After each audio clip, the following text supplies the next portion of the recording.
Let's bring in Denis Campbell. Denis is editor-in-chief of UK Progressive Magazine, also host of Worldview with Denis Campbell at youtube.com/worldview show.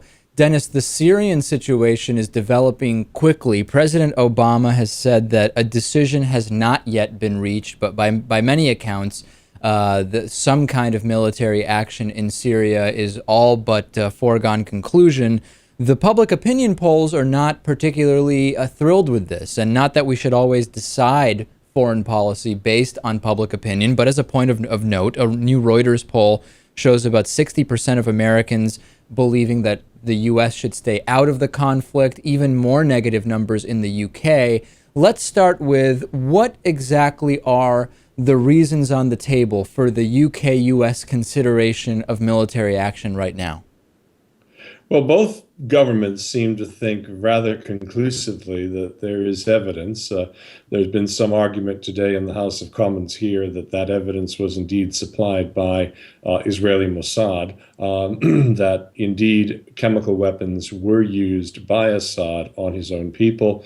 We've heard the number 14 times, bandied about several times. But the most significant is on the 21st of August, just a little over a week ago, there was an attack using some sort of a chemical agent that killed almost 1,000 people. And it has raised a lot of very interesting questions on all sorts of sides of this as to where does one go if indeed this information is untrue.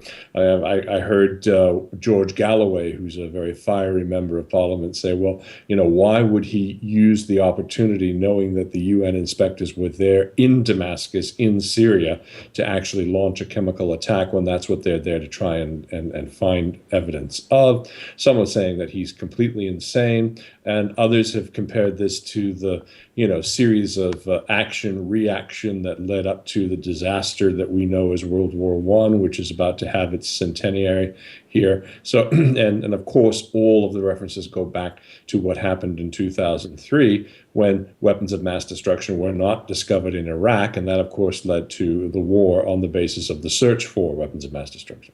It's unlikely that the UN Security Council will end up approving action, in particular because Russia has a vote there and can veto approval and likely will. That being said, that's not stopped the U.S. and some of its allies from carrying missions forward in the past.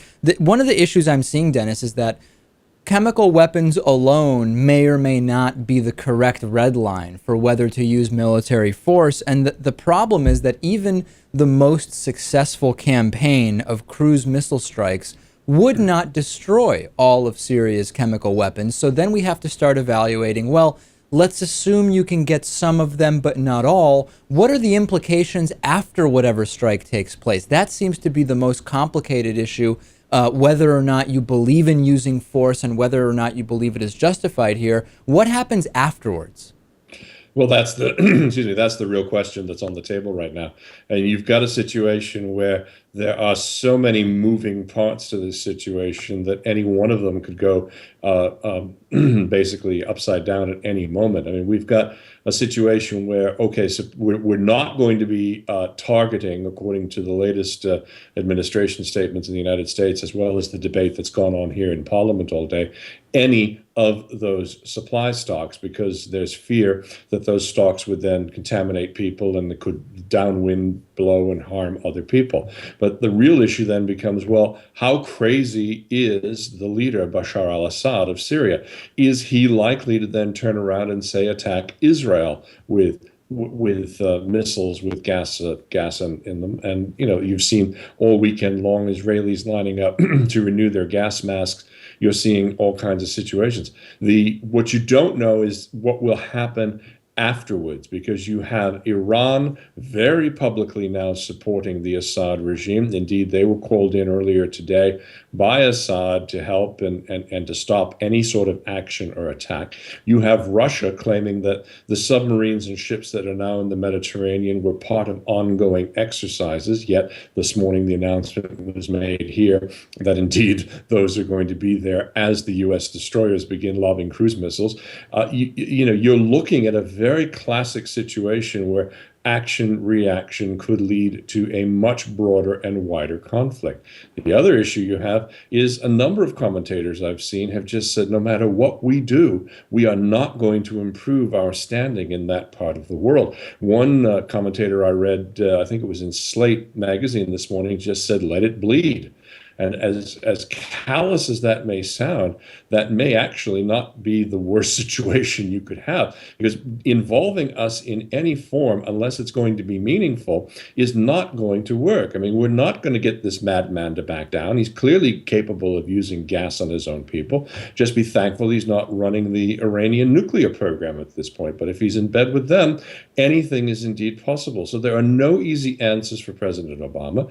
David Cameron here is seeing his support absolutely splinter and fall apart all afternoon. He's not been in control of the situation for the last 24 hours, and it's starting to show. I think this entire resolution could go down to defeat because a number of the speakers today against this were on his backbench. And not only that, Dennis, once we even get, let's say we had consensus, let's say we had action, let's say you were even able to take down the Assad regime, the rebels are increasingly fractured, and you have, you know, the Syrian Kurdish bloc, you've got the Sunni Arab bloc, and you have absolutely no confidence right now that even if you take down the Assad regime, that the country will not end up controlled by even more outrageous fundamentalist groups. And this often is the concern. We talked about it in Egypt many times, you and I, which is what happens after and who takes control, and is that any better for the people?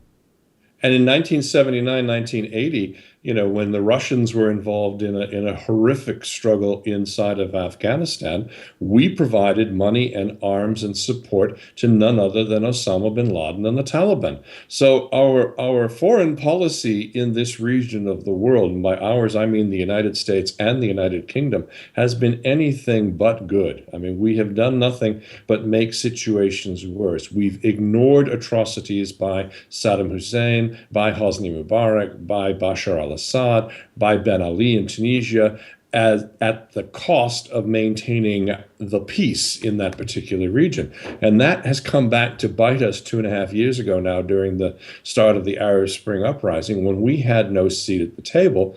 Now it's going to bite us even harder that the hardliners have, again, the military hardliners have taken back over in Egypt, and they've sent most of the Arab Spring Revolution movement underground. So it is an absolute quagmire. You can look at the map and you can look at the battles between Sunni and Shia, Saudi Arabia versus Iran in terms of control, political control, economic control, and all it takes is one stupid, hot-headed decision. I mean, who thought that an archduke's murder would cause World War I? We're talking about a potential scale here that could make that look tiny because there are nuclear weapons involved, there are nuclear arsenals involved. We're against Russia and China. There's no way this ends well if we accelerate and get involved. We've been speaking with Denis Campbell. He's editor-in-chief of UK Progressive Magazine. And don't miss his show on YouTube, youtube.com/worldviewshow. Stay with us. Next, we've got your voicemails, as always, and plenty more stories.